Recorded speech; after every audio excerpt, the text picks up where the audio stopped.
Benders post game on YouTube, presented by the Inside the Rink Podcast Network through InsideTheRink.com. Hit subscribe now, thumbs up.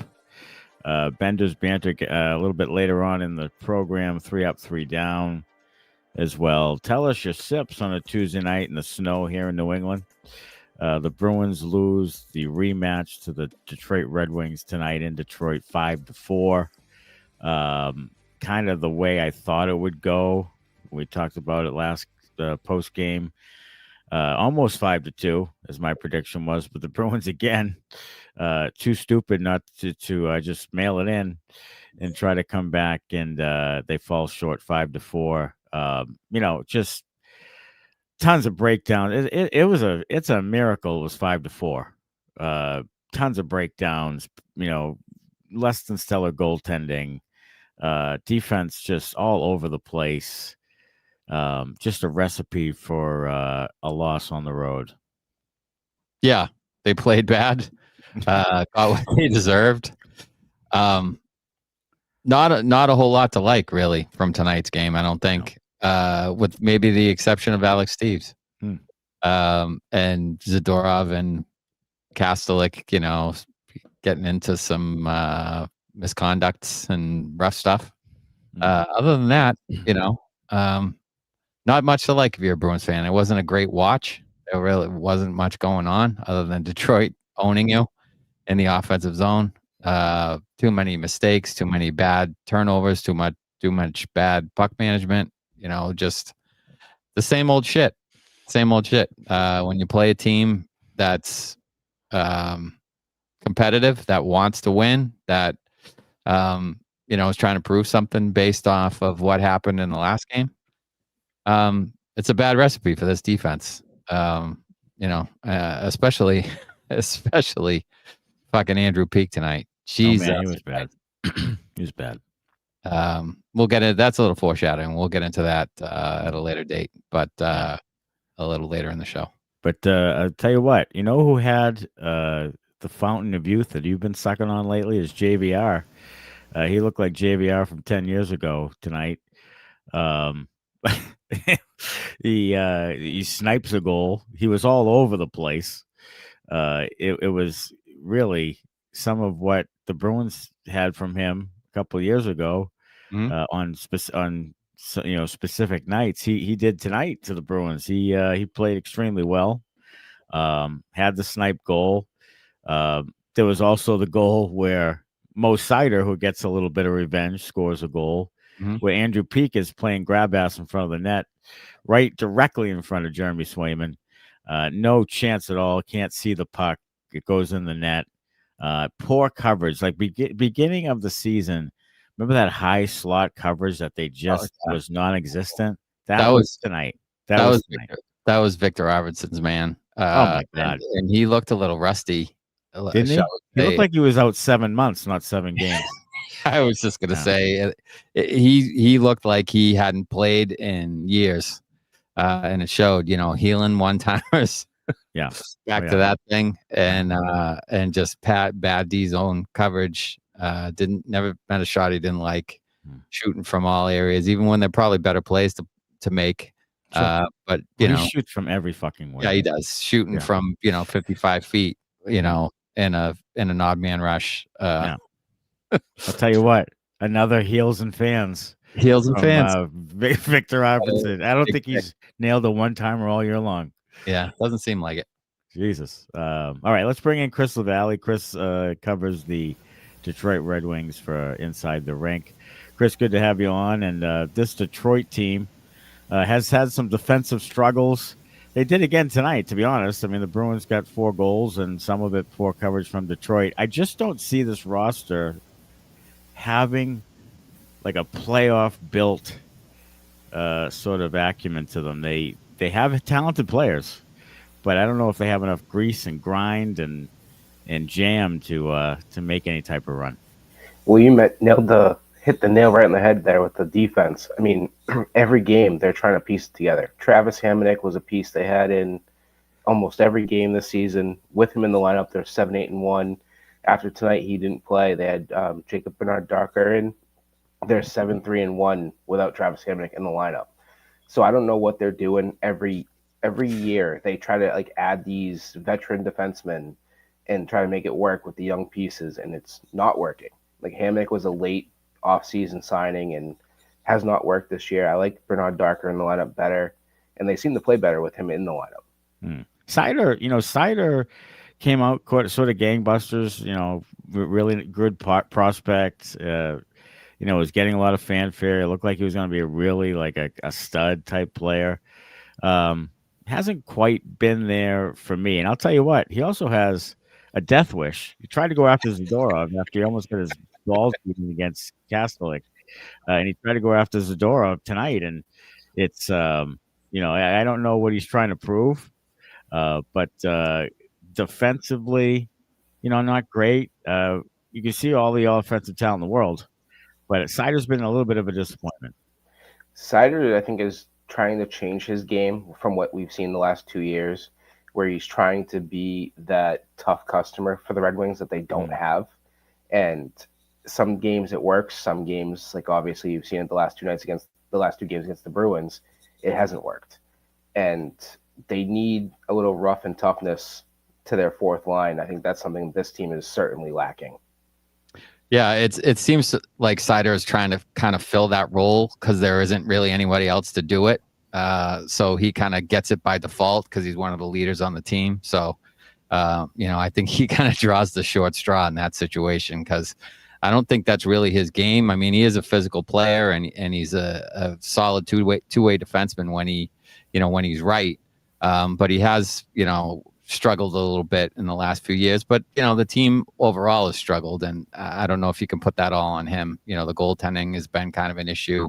How do you feel about do the Wings have a goaltender in the minors that possibly could come up here and be the one that actually fills the crease for them for the foreseeable future?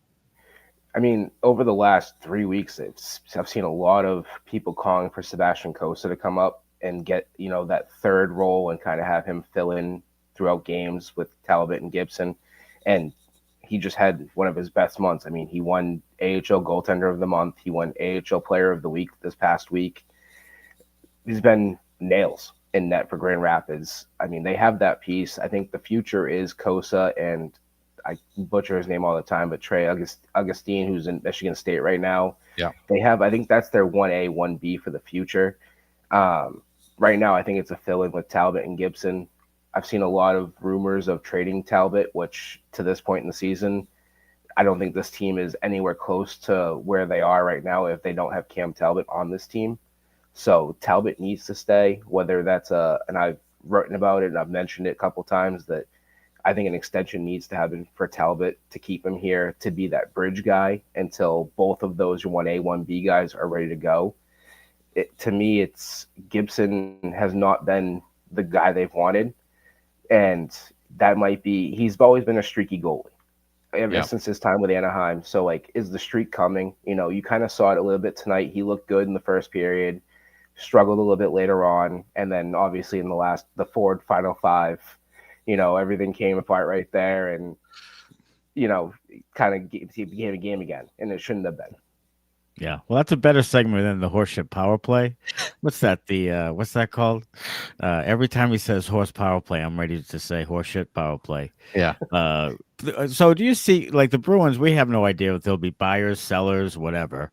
But do you think Detroit will actually buy some? And like you mentioned, maybe fourth line grinder type, add a little bit of sandpaper, maybe add a defenseman. What do you think they need? And do you think they'll go out and do it and try to make some sort of run? Because it seems to be, the Lightning are playing extremely well. But other than that, I mean, it might be a year where you might be able to steal around if you get the right pieces.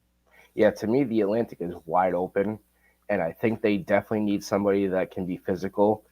They also need certainly some defensive help. There is pieces that they could go. I mean, I've seen one I saw this week, and I literally said I will burn all of my Red Wings gear if this trade does happen. I've seen rumors of Quinn Hughes, but the return for Vancouver would be Lucas Raymond, and I'm all done if that is even the case. Yeah. Because I don't know about you guys, but I actually looked it up tonight.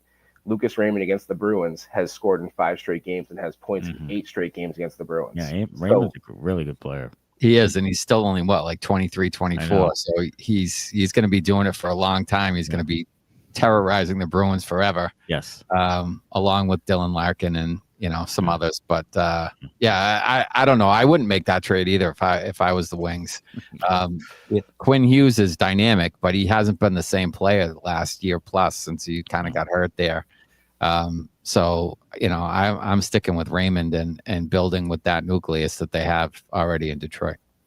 They have the pieces, and there's more coming. I mean, if you look at their team in Grand Rapids, I think they only have 1 regulation loss this season out of 18, 19 games. So they're dominating the AHL. So there's pieces that if an injury does happen, they can call up. They've played well. I mean, the trades, they do need some veteran leadership. The ones they try to, it's almost like trying to stick a peg in a round hole. It's not working. Like, they're just trying to find these pieces that can help lead the young guys like ASP and Sider and get those guys to the next level. And they're not the pieces they need, and it's not working. Right. And January 13th is the next Detroit-Boston matchup, and it'll be interesting to see where these two teams are then a month from now, a little over a month from now, as we head to the Olympics, if they're kind of in it, if they're, kind of fading some. Bruins have had tons of injuries. See what kind of health each team has, but it's good to see. I'd love to see them play a team like Detroit more often. Original 6, Hockey Town against Boston, that whole thing. But the Bruins, for whatever reason, have a bitch of a time in Detroit. Oh, yeah. Even in 2023, when they were beating everybody, they lost in Detroit. I don't know why that is, but tonight it looked like they were Detroit was a different team, playing a lot more freewheeling and playing a lot more confidently than they did on the road in Boston. Is that something this team does, or is that sort of an anomaly? Do they play well on the road?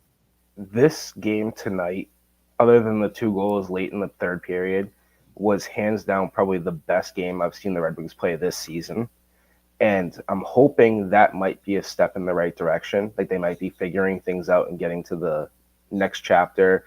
Everybody that every year we talk about this as Red Wings fans, and I've seen it every group chat I'm in, everybody I talk to. March is the downfall of the Red Wings.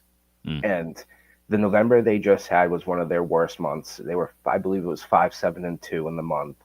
And if November was your March and what they play in April after those Marches, if that can be your season the rest of the way, this is a scary team that could finish in the top 3 in the Atlantic this season. There's questions, obviously. We talk about injuries and all that stuff. The question is goaltending and defense. Like, what are you going to get the rest of the way from your defensive core? And what is Gibson going to give you? I talked about it already with the run. He's a streaky goalie. So we haven't seen that yet. So when is that coming? I'm hoping it's coming January and then right into February, hit that break, and then he comes back and he continues that stretch after a nice solid break in February. And hopefully that's enough to lead this team to a push to the playoffs. You want Korpisalo?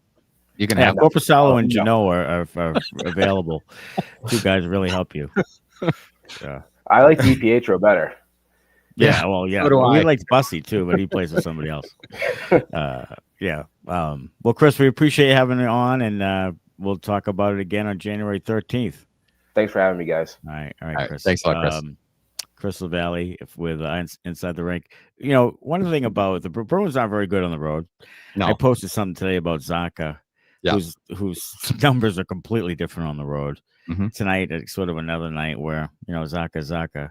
But it's Hampus, Lindholm, and another, like, holding kind of penalty, like, can't get the feet moving. There were a few times tonight where he's kind of running all over the place again. Just seems to be a little bit out of sorts. He does. And he can't sit because, Jesus, they have such a hard time with their defense right now. This will be the 10th. This next guy that comes up with Callahan's injury, this will be the 10th defenseman they played this year already. In 29 games. Yeah. And they don't have more than 5 defensemen to speak of. No. So to play 10 right now is just not a recipe. For, no, I may finally get my wish, and it may be Frederic Brunet might be the next. Maybe. Yeah, I mean, you would hope. Like, give him a shot. And maybe he's pretty good. Like, thank God for Apricots. He scored tonight. Good for him. Yeah. First NHL goal. He plays tough. He's not great, but he plays tough. He's done a stellar job for them when they really needed it. Thank God for him, because if they hadn't had him, they'd be screwed. And Andrew Peeke, like you talked about, it hasn't been a great year for him. It's a contract year. Like, this is not the best contract year you can have. So, I guess the other way you could look at it is maybe they can get him on a 1-year deal or some real cheap deal to come back, because he hasn't been good enough, Yeah, maybe, I mean, great. I mean, do we want him back? I don't know. I mean, you have no right shot D. Look, we weren't particularly high on him when they signed him to begin with, and then he turned out to be a pretty good player, decent player. We thought at the time the contract was a little high because he was making, almost $3 million. And he wasn't particularly good with Columbus before he came. But he's proven to be a pretty good player overall. This year though, he's struggling. Well, you have him in like the top 4. Like when he's a third pair, playing 12, 14 minutes, fine. Absolutely true. But absolutely this year, no replacement for Carlo, and now McAvoy out. You're overexposing him. He's playing 18, 19, 20 minutes a game. 100% true, and that's probably the reason. That's probably the reason that he's having a bad year and he's been exposed. He's playing against better players and more minutes. So, you'd like to limit him, but then you have Yoki Hayu, and you're certainly not playing him in the top 4.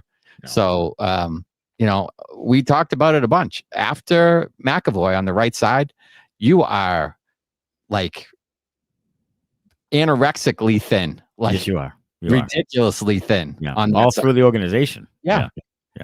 So, they need to figure that out sooner rather than later. And whether it's trying to trade somebody at the deadline and getting a right-hand D back with some term, maybe that's something you see them look at. Do you trade a Zacha or a Mittelstadt for a fucking right-handed defenseman with some term? Right. That might be the move. That might be the move. I saw a mock draft today where they were picking like 8 and 13 or somewhere around there, and there's 2 right shot Ds. 2 right shot defensemen, because they need fucking both of them. Mm-hmm. So it'd be interesting to see if it's Brunet. The other guy was Soderstrom. He was god awful in training camp. They sent him first to Providence. Like, he was putrid, and I think that's the hesitation. I mean, you have no right shot D in your system, and he's the one guy, and you don't bring him up over and over again. It tells you something. So I wonder if he's the guy that comes up if Callahan's out. Yeah, I mean, I feel like it should be Brunet. He's playing pretty good. I believe he scored tonight, maybe, if I'm not mistaken. So he's been pretty good down there, by all accounts, and he's a pretty good two-way defenseman. Gives you a little offense, can play some D. I thought he should have probably gotten a chance before Lohrei, honestly, but that's just me. But that's how they do player development in this organization. So you never quite know what you're going to get or where people stand. It's same with Fabian Lysell. Like, he looks like he's having a pretty good year doing things, pretty well in certain games, and doesn't get a sniff, and they call it Merkulov and play him less than 10 minutes. Right. Like you just never know with these guys what they're gonna do and what their player development looks like. I really want to get Riley Tufte on at some point, and we will, because I want to ask him. Does the organization, when you get called up, do they give you a role? Do they give you a message about what they're looking for from you? Or when you go down, do they give you a message? Hey, this is what we want you to work on. This is what we want you to improve. Like, I want to know those things. I want to know what the organization is saying to these guys when they go up or down. Yeah. And I want to hear from the player's mouth, what that is. Because I'm curious. I'm curious to see, because I have no idea, and I don't think they do either, about the player development system. What do you got, Connor? What the players are told is probably along the lines of, great job putting in the hard work and playing the right way. Come up here, play your game, do your thing and play a solid 2-way game, and you'll be all right. Yeah, unless you're Fabian Lysell, then you can't play your game. You want to play the game that we've created for you instead. You know, unless you're an offensive player. To. Come on now, he sits in the stands. Unless you're an offensive. They just smack him with a stick and sit him in the corner. Yeah. Well, they say, hey, Fabian, you need to play like Patrice Bergeron does. Sure. And the first time you make a mistake, you're going to be benched or sent back to Sweden or wherever the fuck. Yeah, Sweden. Yeah. Hey, all you nutty nutbags can get a huge erection tonight after Nutty gets a goal, his first point in 8 games. You know, he produces tonight a big goal. You know, the third goal gave him a chance, but you know, it was a nice play. Yeah, it was a nice and then Steve scored late, and then hey, look, you went to the right area. Good for him. He did, and the defense was nowhere to be found. He nowhere to be home, found. And it was a nice tip. Yeah, can we call him Nutty Nutsack now? Nutty Nutsack. Yeah, I'm all about Nutty Nutsack. Yeah. Is Swayman hurt, says Dylan Donald? No, they just pulled his ass. They pulled his ass because he gave up 5 goals on 19 shots. Yeah. I mean, out of fucking 783. I just stole one of my downs. So there you go. Yeah, there you go. And someone else in the comments has another one of my downs. Okay. So, yeah. Yeah. He was kind of red light Swayman tonight. But hey, you know, again, and then Korpisalo comes in. This is what you can't stand about Korpisalo. He comes in and makes like 2 or 3 like 10 bellers, and when it's 5-2, right? And he's coming off the bench. I bet you $100 that he goes in Thursday night. He starts the game and gives up a goal within the first fucking 2 shots, guaranteed. Yeah, probably. Go ahead, Connor. Look, I think he's a great goalie when there's no pressure on. I really, you know, so am I. It's like he looks like Ken Dryden when he goes in, or you know, Martin Brodeur when he goes in when it's 5-1. But when he starts a game, you know, they score immediately. But when it's 5-1, man, he'll hold the fort. Oh, he's holding the fort. You know, 25 saves in fucking third, holding the fort at 5-1 to cut it to 5-4. Great, you still lost. But you know, I don't know. I'm tired of Korpisalo. I am too. I'm tired of the whole thing, really. Connor's a big Brandon Bussey fan. Go ahead, Connor. Well, I mean, you guys had joked about it before that Korpisalo should go in after like the 5th shot of the game. But the unfortunate part is Jeremy Swayman also gives up a goal within the first 3 shots of the game. So you basically just start the game with an empty net. They've done it like a dozen times. You know, it's more than a dozen times. Yeah, it's been quite a bit. And you only played 29 games. They've done it almost half the season. They've done it. So that's not great. And the team can't come back, like Zach Hayes says in the comments. Like, that's another. They've had a few of these where they start to crawl back, but they can't quite get there. It's kind of this fake intensity, fake fool's gold like effort to try to get back into the game and try to tie it up, and they just can't do it. They don't have enough firepower. Luckily, Steve has 5 goals in 12 games for them. Yeah, he has four goals in the last 4 games now. Yeah, I mean he's done really well, and he's going to stay. And Connor Green is saying that you're going to see an Alex Steves extension very soon. He is. He's all about it. Yeah, he's saying it. Damn. If you extend Steves, then you really have no. You're running it back next year. Like, you have no spots. No spots. All of these guys are going to be back. I really think Sweeney thinks if they get a healthy crew, that they're a pretty good team. I really think so. He does think that. He's sorely mistaken, but he does think that. Sorely mistaken. Just FYI, 14 times in 28 games. Okay, half the season. Time. And in the first 3 shots. And this team cannot fall behind every single night. This is another night where they're 6-9 now when they give up the first goal. Like, they have to score the first goal. Yeah. You know, and Detroit was 7-3-1 or something. Yeah, I mean, we've talked about it all the time. Like, they're not an offensive team as much as people say. You know, they scoring goals, which, you know, they are. They scored 4 tonight. I mean, that should be good enough to win most nights. Not tonight, but most nights it should be. but so they're scoring, but then they're not offensively talented. They're still scoring goals, but they're not offensively talented. I will be stunned if this team makes the playoffs. I really will. I think Pastrnak's going to be out for a little bit more. I mean, they want him to skate a couple of times before. He hasn't skated yet. No. So they want him to skate a couple of times before he's gone. He's out at least another week and a half. McAvoy's out for however long. So get some of these guys back. Arvidsson was holy dog shit tonight. Like he looked like he has been gone for a year. Mm-hmm. Like he was just not good. Middlestat wasn't great. Like again, not really fighting for pucks, losing the puck too easily. Trying to make a play's not there. But they're getting these guys back. But I think without Pastrnak, it's gonna be really hard on Geekie, and it's gonna be hard on the team that he's not there. And it's I'm not sure what happened with Pasta.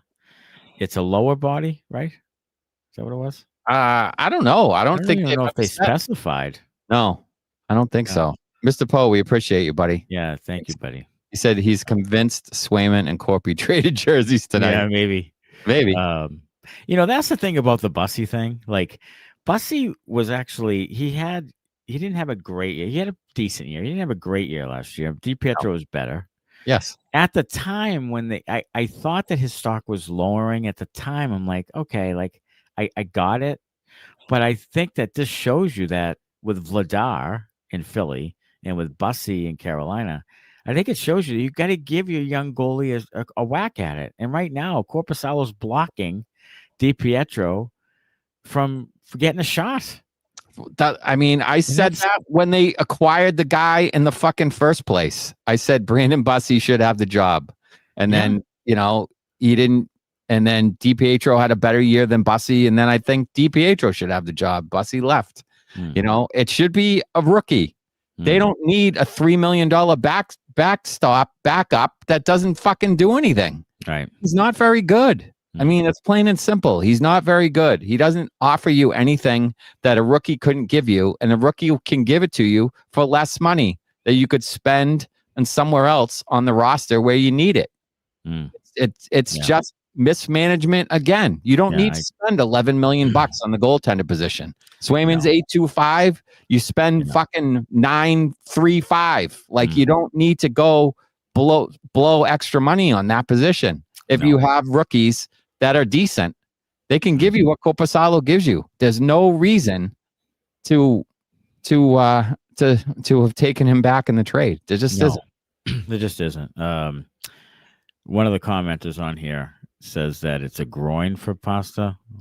I don't know how true that is, but I would assume it probably is some lower body. Yeah. If they want him to skate, if they're not skating, it's lower body. Yeah. But yeah, I mean, the team is up and down. It's an average team, and you play 15 and 13. It's a 500 team, and that's what you get after all is said and done. And it's not going to be good enough because you're playing more games than other teams. So right now, you're kind of up against it. So you have to go on like a little bit of a tear here. I mean, this is what average to bad teams do. They win at home and they lose on the road. Yeah. Yeah. And they're up and down and they're inconsistent. And, Swayman, for the most part, is giving you a chance. That's why you have 15 wins, honestly. It's because he gives you a chance. Because the defense isn't particularly great, and certainly injured, it's not great at all. Right. When everyone was healthy, they had a little run there. Mm-hmm. But, when they don't have their full complement of guys, it's asking a lot for the rest of this group to, continue to stack wins together. Sure is. All right. Benders Banter is presented by Evolve ABA, offers consulting services from a board-certified behavior analyst to adult day programs and residences, schools, and even businesses using the principles of applied behavior analysis. Evolve ABA is also pleased to offer staff training and collaboration with parents of children with autism and other special needs wishing to learn more about the science of applied behavior analysis. To learn more about Evolve ABA, call Sean Daly at 774-823-5016 or visit evolveaba.net. Dan Maynard, all the way from Australia. Forgot there was a game on. Just checked the box score after the first. What the fuck? Sorry, John. Even Sway looks to be playing questionably, as he was. The first two goals, the first goal, you'd like him to make that save on JVR. He's coming from an angle. You'd like to make that save. Sure. The second goal had no chance. That's just Andrew Peeke just completely in his jockstrap, sitting there. And Victor Arvidsson not anywhere near most. Not anywhere near. He he collapses down in front to create more of a screen. I don't know how he doesn't. They kept talking about he got lost, didn't know what. How do you not? It's the left fucking point defenseman, and you're the right wing. Go out there and fucking get him. Like, I don't know what the problem is. But he acts like the defenseman and comes down, creates more of a screen. It goes in, and then of course the third goal was a 6-holer that you have to save. Yeah, that's a 6-holer. That's not great. No, that's the book on him. We've been saying it for a while now. That's the book on him. Low blocker side low. Yep. Yeah, gets a little dicey down there. It does. DKJ Barry says Bruins might be the slowest team in the league. Boy, right now, Jesus. No, they are. They're bottom five. They're bottom five slowest team in the league. Yeah. I saw a stat because it was actually talking about how it was a Leafs graphic saying how the Leafs had really gone down since 2022 in the speed in the last 2 or 3 years. But when they showed the graphic and the Leafs were, bottom 10, the Bruins were bottom 5 in the league, slowest teams. And they've been slow for a bit. Yeah. But this heaviness thing, that's another thing I don't necessarily love, is that thing too. Maybe hit anybody. I'm glad Lindholm makes nearly $8 million to do absolutely nothing. And again, 5 more years. 5 more years. He's just turned 31. Was it today? They said he's turned 31 today. Happy birthday, Elias. Elias. Yeah, you're 31. What is that going to look like 2, 3, 4 years from now? Not good. No, not good. You're going to have a $7 million fourth line center. That's what it's going to look like. What? It's going to look like a candidate for a buyout. Is what it's going to look absolutely. Like. It's going to be a real fucking albatross. Odyssey, Saturday, you got my attention. Tuesday, laying an egg. 35 minutes left to make Detroit a wild card rival. Pay some taxes. Let the bodies hit the floor, says Odysseys. Refs giving us little help. Edmondson in the box. Frustration boiling over from the Saturday's mauling. Make the best of it. The officiating again. Like, I don't know what happened with the Kastelic thing. That was a shit ass call. That was a shit ass call, and Kastelic probably told him it was a shit ass call. In so many words, and he got misconduct. Yeah. The Zadorov 4-minute with misconduct, I thought was a fucking piece of shit call too. Sorry, John, because Seider is choking him to death with a stick. Yes, and then he turns around to not allow that to happen. Yeah, and gets 4 minutes, and then gets 10 minutes, probably for telling the referee he has his head up his ass. And there you go, 14 minutes, and Seider gets 2. I no thanks, no thank you. Yeah, that was. Not I think they probably gave him 2 on the original, whatever, shoving whoever's head into the ground, which that's Zadorov. Like that's what he does. Okay, fine. I don't have a problem with that. Yeah. But yeah. 4 minutes to 2 minutes, like they should be matched up. Yeah, it should have just been matched up. It should have been each get 2, and not give him a 10, but whatever. I feel like they wanted desperately to give him the misconduct so they wouldn't have to deal with this bullshit the rest of the game because he was pissed, and aggravated. I think that's why they did it. You could see him earlier, in a couple of scrums, like afterwards. Then the referee's yelling at Zadorov about something. Oh yeah, and not any of the Red Wings players. He talked to him all the way down to the goaltender. Right. Yeah. So I'm 100% in agreement. I think they wanted to get him off the ice so they didn't have to deal with him, starting to fight and having to get in there or whatever. Zadorov was going to make a mockery out of that thing. Yeah, he was. What do you got, Connor? Well, Smitty, you were fucking baiting me, but this one is way too big for me to put on screen. So I'm just going to give you this little sweet scenario Wow. That's of what she said. Elias Lindholm being bought out next off season. Yeah. For the next couple of seasons, the Bruins would save between $4 and $3 million. It would be 4 for 2 years, then $3 million, 2.5, 2.5. And then they would have 1, 2, 3, 4, 5 seasons of empty cap space in the buyout at $1.5 million Against the cap? against the cap. So the millions or 5 1.5? years would be 1.5 each year. Yeah, so it would Then go fucking, I would do it saving. tomorrow. You would save 4, save 4, save 3, 2.5, 2.5. Yeah. And then that would be the end of his actual contract. Right. And you would be at 5 more years of $1.5 million against the cap to buy him out. So you save like $4 million. no, 4 so million. right, 8. So and then what is it? Yeah, 10, like 10. Yeah, so it's like you Yeah. save like 14 or 15 million over the length of the contract, something like that, in that ballpark, and then it costs you like 5 after that. Yeah, like, see ya, buddy. I mean, that's a Let the real fucking door hit you on the possibility. ass on the way out. Like Fraser Minton's here, he can fucking win face-offs and do that Yeah. shit. Like I'm good with it. I'll throw in. Like I'll I throw in said, Mr. I like Poe's the player, $4.99 but too. not at that fucking salary. I don't. No. I don't like him at that fucking salary at all. I think it No. sucks. I think it's an awful contract.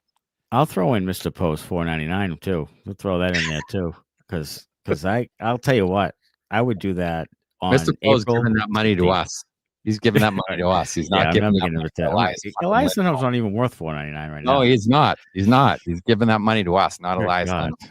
Fucking Good hell. God. I'll tell you what, they should April 16th. They should be all over that fucking thing. Yeah. Matthew they- Curtis. Him like, can they make like can they do some kind of tax break? Any tax break on that thing? Well, if the cap's going up, then I love the hell out of a buyout scenario. Yeah, I do. give me some hockey sticks and pucks and stick Yeah. tape and write that off. Elias Yeah. Lindholm's contract, some sticks and pucks. The only problem is that Harvard Donnie is not going to admit that mistake. He's a Harvard man. Stream skipping like crazy. I'm watching this shit at ultra low definition right now, maybe like 4 to 5 pixels. Matthew Curtis. Yes, it's local cable access. I was trying. I put on the I think it was Brown UNH women's hockey game, and it really looked like someone's fucking phone, and in audio and in video. Like it was awful. Like seriously. Here's a tip they don't want you to know. It is someone's phone. It is someone's phone. It is. And the announcers aren't even there. They're in their living room. Yeah. Oh, it's just somebody with his phone. It's one guy with his phone who's talking into the side of the phone. Hold it like a pizza. Yeah, hold it like a pizza. He's talking into it as he's videotaping the game. Lots of high quality chances for the Red Wings. Bruins sloppy as fuck. It looks like they're playing a matinee game after an all night bender. Yeah. I mean, it wasn't great. Yeah, my sources heard that. I don't know if you guys know this. My sources heard that Jeremy Swayman was at the Hard Rock casino in Detroit this afternoon playing video poker and pounding White Claws.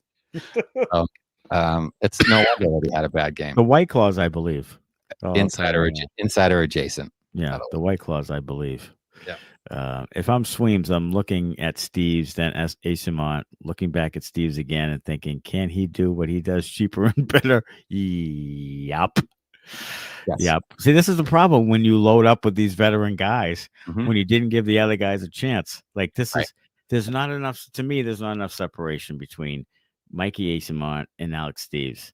Just give it a go. And if you have to go get a guy, you go get a guy. Yeah. You go get a guy. Somebody asked further down in the comments, but I don't know who it was, but I'll give you the gist. When Pastrnak comes back, who comes out? Does Steve stay in? Who comes out?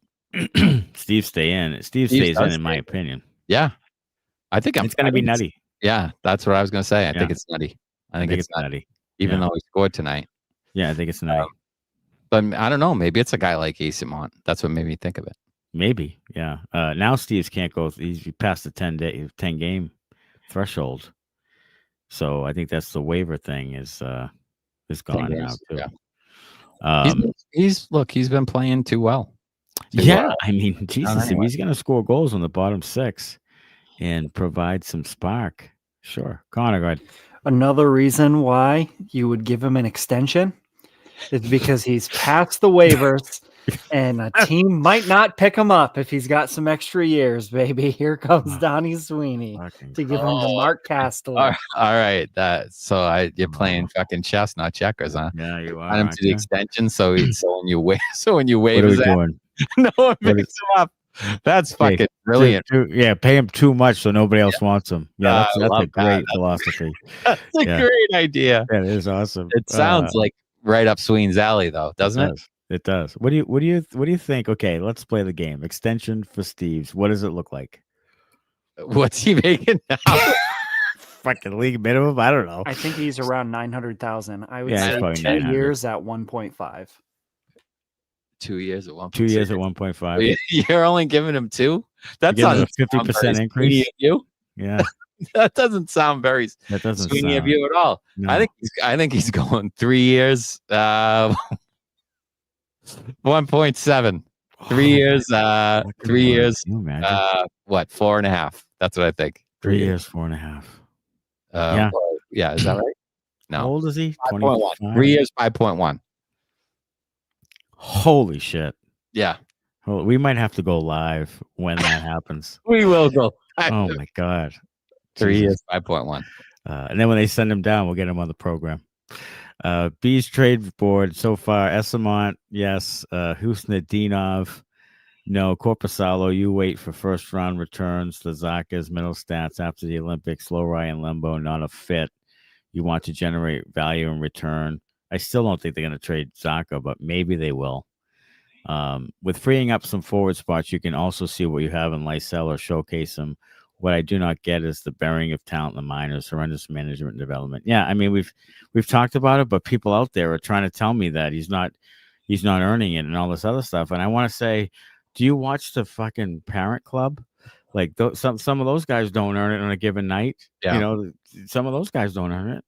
So you're going to just keep burying Lysell because he, doesn't want to play defense. Well, there's some guys on the team here that sometimes don't want to play defense. Yeah. Like, you're acting like no one makes mistakes. Right.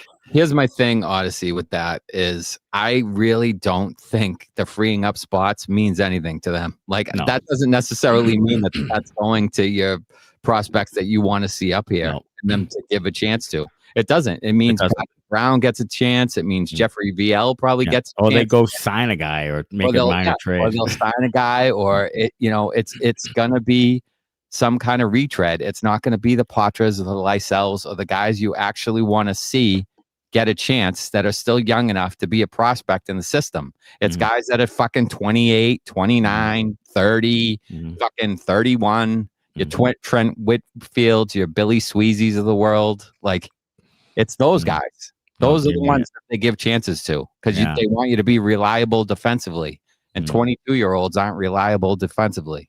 29-year-old guys who have played 400 AHL games are reliable defensively. So they suck. That's who gets the spots. Yeah, it's ridiculous. It's mind blowing. It really. You know who's making a comeback? I heard Jared Tenorti. I saw that. He's going to be a Boston Bruin. You bet your life. Probably is. My God. Can't wait. What do you think his contract looks like? Tenorti, 3 times 5.1. We're gonna give the Tin Man 2 years, 2.5. A one-way contract. One way. What do you Sweeney doesn't know how to sign a defenseman less than $3 million a year. There you go. It's gonna be 3 times 3. I mean, that's what it is. That's his go-to, isn't it? It is 3. Connor Clifton, fucking 3 times 3 is like the baseline. Stoker, Connor Clifton. I bet you he wants Peeke at 3 times 3 going forward. Bet you. I will shit in my hat and put it on straight and wear it around. Yeah. That's fucking terrible. I am so fucking clipping that. Oh my God, I'll shit my hat. And wear it around. Odyssey says Sturm, such a baller. Oh, so you want a goalie interference challenge now? 5th goal down? Get the fuck out of here. Put Scorpion, right move.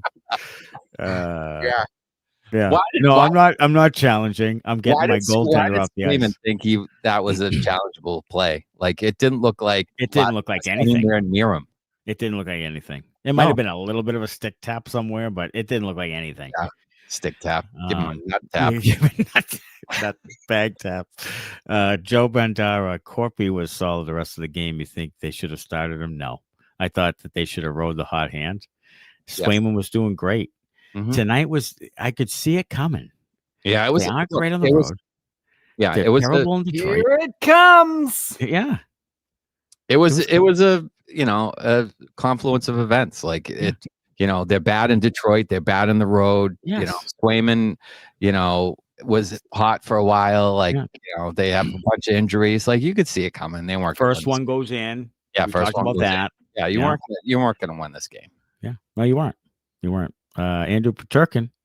Scheduled loss in Detroit. Yep. Sway sucked. Yep. Let's sit Eyssimont and Corrali. Surely a kid in Providence can do more than suck ass. Corrali does absolutely 0 5-on-5. Nothing. And he's there for penalty killing. That's it. He's Kevin Shattenkirk right now. He's there to put on the penalty kill just like Shattenkirk was on the power play. That's what he does. And that's it. They had 2 days off. Shouldn't be tired, says DK. No, they shouldn't be. They had guys coming back. Like, no, they shouldn't have been tired. Steve's the new Marchand, says Craig Campbell. Oh, Christ. Hey, Craig, one can only hope, buddy. We can only hope so. Yeah. I fucking hope so. Can you imagine if Steves and Minton are really good players and you got them both from Toronto? Like another Tuukka Rask? Like, that would be great. Can you imagine that? They trade Brandon Carlo, right? They're looking to trade him. They trade Carlo and Minton ends up being, a really good player for you. Yeah. And you end up getting him and their first round pick, Mm-hmm. Brandon Carlo, who they, sent out of town for nothing. Bag of pucks. What do you got, Connor? So I ended up down a Twitter rabbit hole about Fraser Minton earlier today or yesterday sometime, involving the Kiefer Sherwood conversation. Yeah. And how basically some Canucks person was saying that they should demand Fraser Minton in return. Yeah. And there were a laughable amount of Toronto Maple Leafs fans coming in there saying like, oh my God, you got Fraser Minton and now you think he's the second coming of Christ. Like, come down. He's not even that good. Yeah. Now there's a huge debate on Fraser Minton online. Yeah, they were talking about him like they were saying Bruins fans are talking about him like he's a Calder candidate and all this other stuff. And They don't listen to our show then. I told you what I felt about Minton last post game. Like he's a third line. He's right now, in my opinion, he's a third line checking center. That's his ceiling. That's what he's going to be, and that's it. Maybe he surprises me, but I think that's what he is. And if that's what he is, then that's great. Then you got that for Carlo and a first round pick. Fine. He's 21. He's on the team for 8 years. Terrific. Like I'm not saying it's bad. I'm just saying that that's what I think it is. And we'll see. We'll see what happens. If he's a second line center and productive, then that's a bonus. That's gravy. Yeah, that's all I was saying was I think he deserves a chance to play with better players. That's it. I agree with you right now. I think that's what he is. He's a third line center and he's pretty good at it. Yeah, sure. He doesn't produce a ton. So, he's 6'3", 200 pounds. Like he's a big kid. He's I don't think I talked about his shot release. I think he has a slow release. I don't think he gets his shot off very quick, but no, he doesn't. He doesn't. Well, Geekie worked on that and now he scores goals all over the place. You should work with geeks in the off season. I don't know. Yeah. Go out to Western Canada and fucking bale some hay and shit. Yeah. I don't know. Work on a Jeep. I don't know. Stick your hand in rice like Roger Clemens used to. Like, get those forearms going. Get those forearms. Yeah. Big. Roger Clemens also fucking did steroids. Yeah. Well, yeah, but it was the rice, Connor. Come on. Yeah. Jesus. It was. He misremembered. Yeah. Hugh Frazier. Swayman was shit. That loss is on the coach for not pulling him earlier. I mean, you can make that argument, between periods. Yeah. You could, I guess. Not Sway's night, says Kevin Bryan. Welcome, Kevin. But what the heck were the 10-minute misconducts for? I think both were the mouth. Yes. And there was some rabbit ears going on from the referee. 100%. Zadorov's was boiling, like we said. Yeah. Because they were chirping at each other for a while. Kastelic was just okay. I'm going to give another one because I don't want to hear this shit anymore. Probably. Yeah, I Or mean, he said, "You're a fucking loser." Like he just said something personal. yeah, I think he did. I think because they showed the replay of the call and it was a terrible call. Terrible. He's like, you're gonna fucking call that or something when we're getting back in the game. Like, fuck you and the horse we rode in on. And he probably said 10 minutes. It was quick. That was quick. Yeah. Shaz Diet, if this team is going to survive McAvoy and Pastrnak, they need a hell of a lot more from Zacha and both Lindholms. They do. Jesus, they do. Yeah, they do. They do, especially Elias Lindholm. Like they need him to get back to the last month. Talk about a guy where the pressure's off. He's played his best hockey as a Bruin when they were out of it. When they were fucking in a hole, like it was all over, and he played his best hockey. That you makes wonder. You kind of concerned. I mean, he had a really good playoff with Vancouver, I guess. The last year. Yeah, he did. He did. So that led you to wonder if he's just not he's a pressure off or complete pressure. Like he can't play kind of consistent in the middle game. Yeah, game. I feel like not that Lindholm. I feel like Hampus needs to be better. Like he can't be average, and he's been below average. He has been. They need him to be really good. They need him to be the second best defenseman on the team, and he hasn't been that. I would have made a case he was the best defenseman for a short stint there. He was, but I mean, they need him to be the second best, consistently the second best guy, or the best guy. I mean, if he wants to play that well, great. But you can't have other guys, on this decor playing better than him. Like they're just, not built for that. They need him to be, a minutes eater and really good defensively, and then chip in a little offensively. And he hasn't been that for them lately. 100%. Odysseys. Iverson's on one-timers bottom 736 of the league, but he likes to use it. Steve's, though, are we seeing a new Geekie story of, oh, Jesus Christ. Here we go now. Here we go. With the Steves. I'll tell you what. Sign the fans love themselves some mediocre players. They look at. He's hot right now. He's hot. He's hot. Like I hope he is. Look, I hope he is more Geekie or Brad Marchand. I hope maybe so. he just needed a real maybe he needed a real fucking opportunity. Yeah. And now he has some confidence. And now boom. He could shoot the puck. He can. And he's got a nose for it. And he's physical enough to play in the bottom six. So keep him around. I'll tell you what, I would like to see him with Minton and Kastelic on the third line. Yes. And Jeannot can bump down to the fourth line. Yes. In a perfect scenario. Yes. I would agree with that. I think 100%. That line of Steves, Minton, Kastelic could be something. I like the sound of that. Angela Lagawala, Wonderwall. Andrew Peeke on the ice for all 5 against. Yeah, I'm telling you. Peeker. Yeah, he right there looked rough. That's a little foreshadowing. He looked rough. That's a little. There was one time when they didn't score. Well, I thought it was his worst shift. Like he was running around everywhere. Like, what is happening, Andrew? Oh my God. Yeah, I think I remember that because you texted Peeke. Yeah, and I was like, struggling. Oh my God. Just like Joe Namath. Except you don't want to kiss him. Yeah. Rainforest, would like to see Sturm back at the rough some. We always get hosed by that. He's very stoic back there. He's very German back there. Yeah. He doesn't. I've never seen him really say much of anything. Maybe that comes with time. Maybe he understands his sort of, I'm a first year NHL coach. Like, I got to earn it. Like I don't want to be a complete a-hole that they can't stand right away. And I would understand that.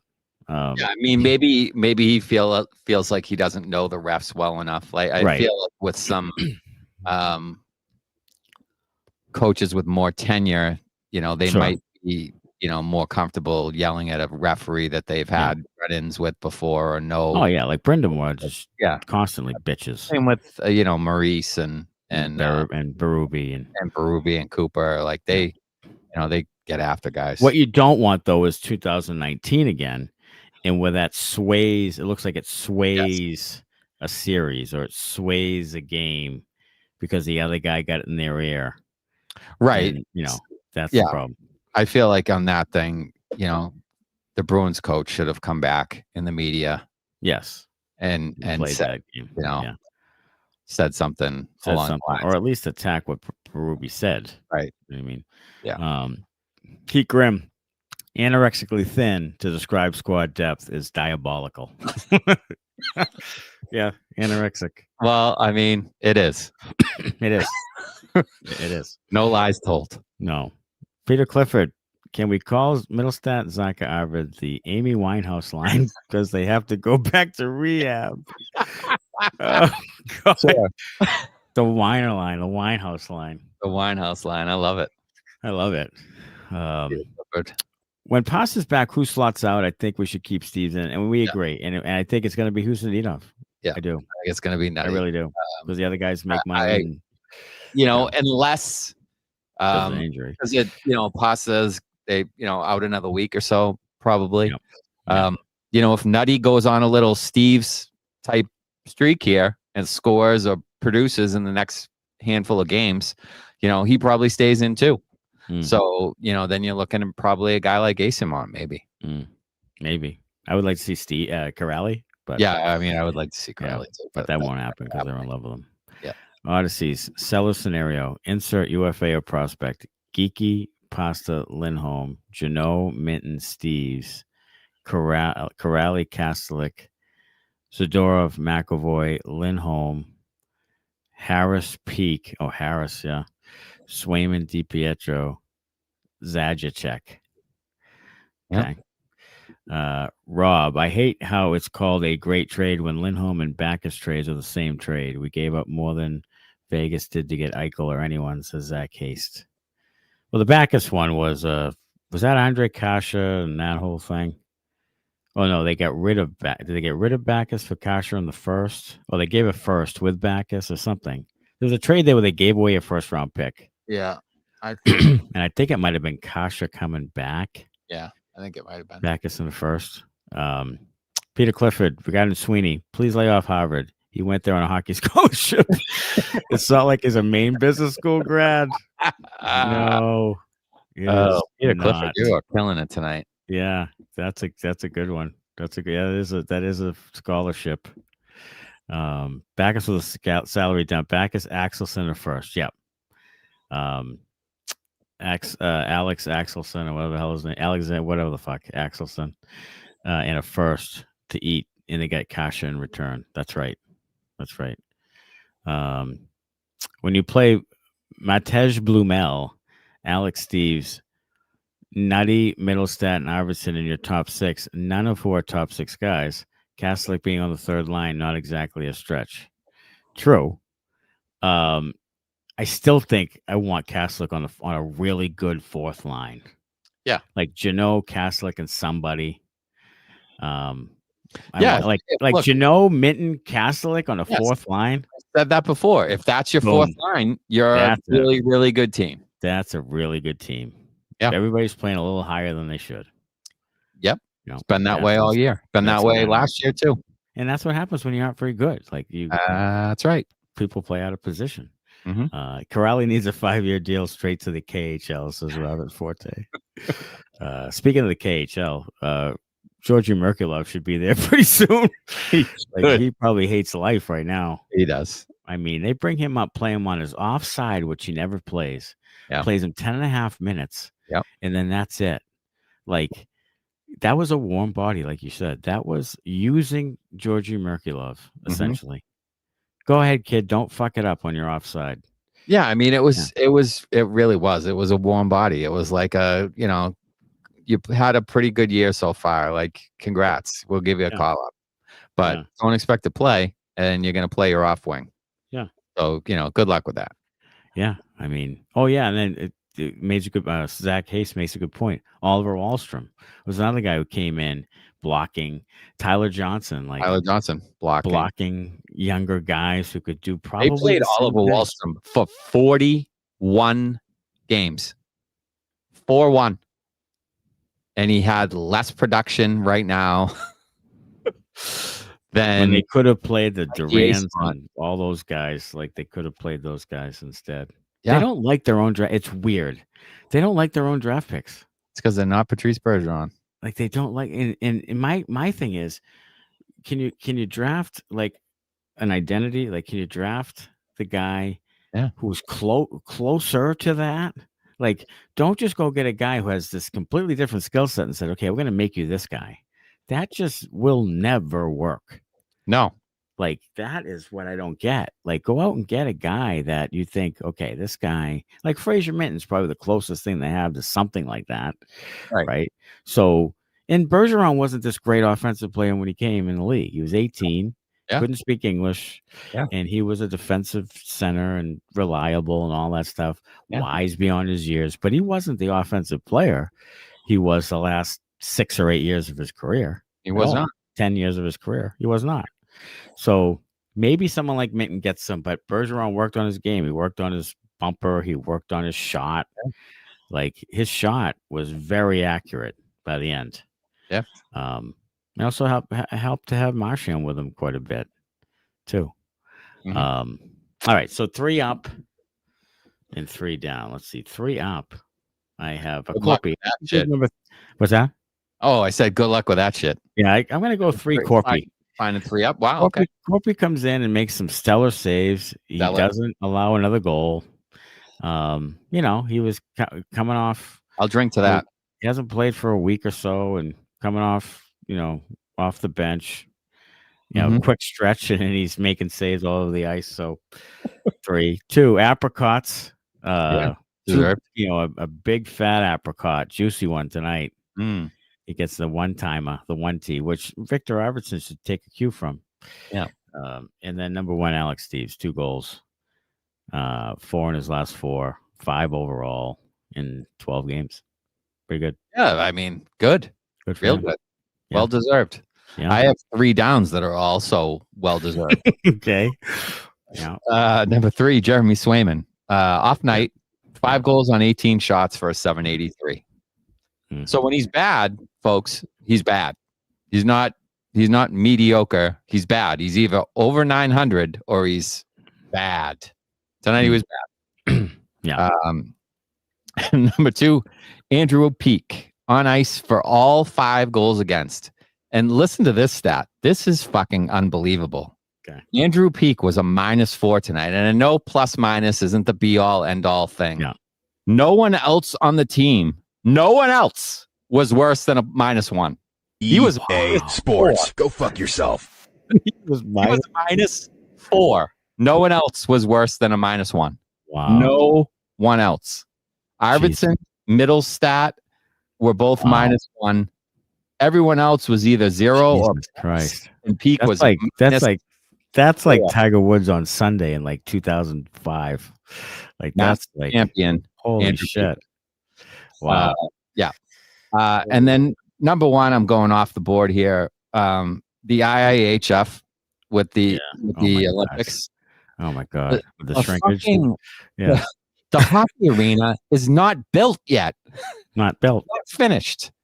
The Olympics start in like 2 months and the thing's not done. The rink's going to be 4 feet short. And they said if it does get finished in time, it's going to be smaller than an NHL sheet.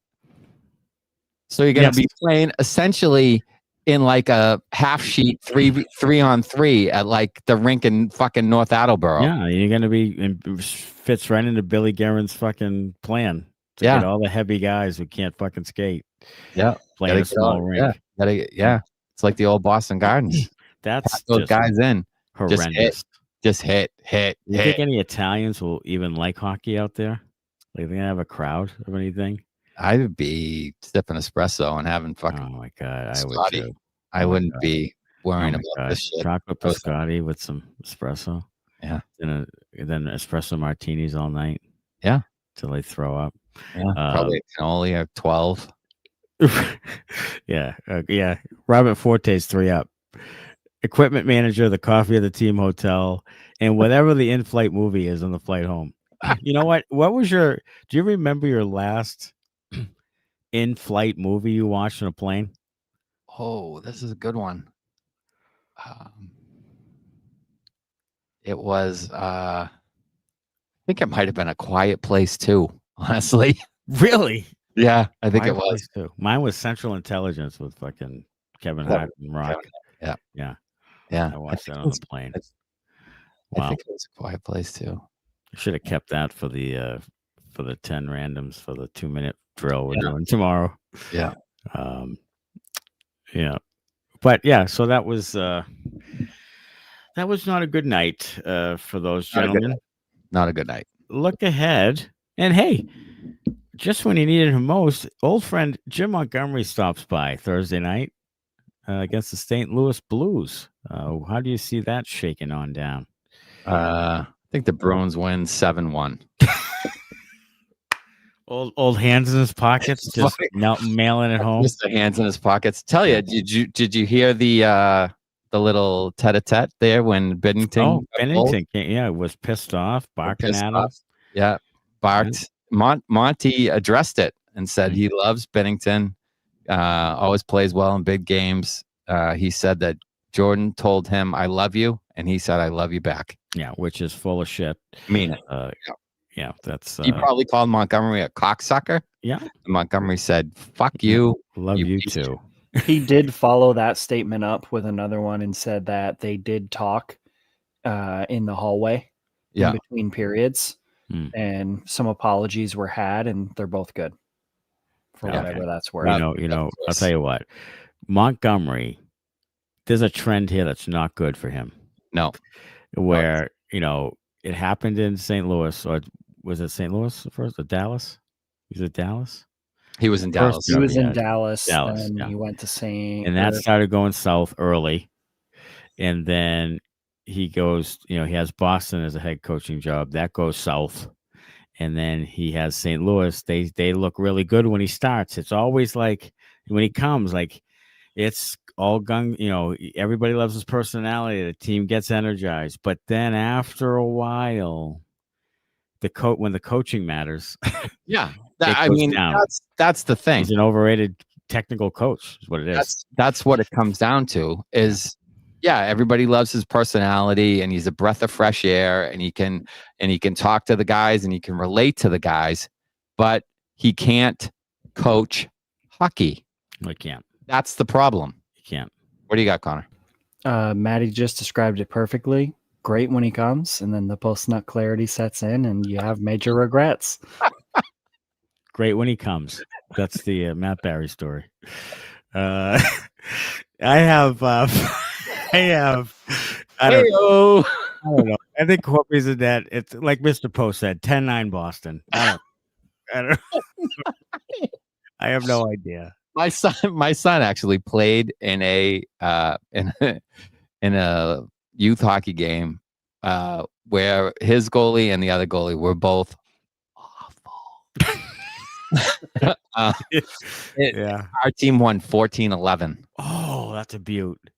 14-11. That's a beaut. That's like a Sunday morning down the playground street hockey game. It was a Sunday morning, but it was in beautiful Brockton, fucking Swansea. Yeah, no, it was Brockton. Beautiful Brockton, Massachusetts, right behind the high school. The ice cold rink and fucking yeah. One of our kids scored from center ice. That tells you everything you need to know. With the goalie, it could happen Thursday night. With the goalie in the net. Yeah, it could happen Thursday. Bennington, fucking Monty coming back. Yeah. Yeah, well, it's either gonna be 7-1 or it's gonna be like 1-0 St. Louis. Yeah, it's gonna shut the door, slam the door. I could see that happening. Honestly, they play twice in 5 days. I think they play the 9th as well. Yeah, in St. Louis. I think that's probably more likely, but I hate St. Louis so much that I want the Bruins. This might be a high scoring. This might be. I don't know if is Cairo going to play. Is he going to get scratched again? I have no idea. Maybe Thomas. I don't know. Yeah. Which leads us to would you rather? Okay. St. Louis Blues next opponent. Would you rather have Robert Thomas, Jordan Kyrou, Justin Falk, and Bennington, or Pastrnak, Geekie, McAvoy, and Swayman? Bruins. I'm going to go Bruins.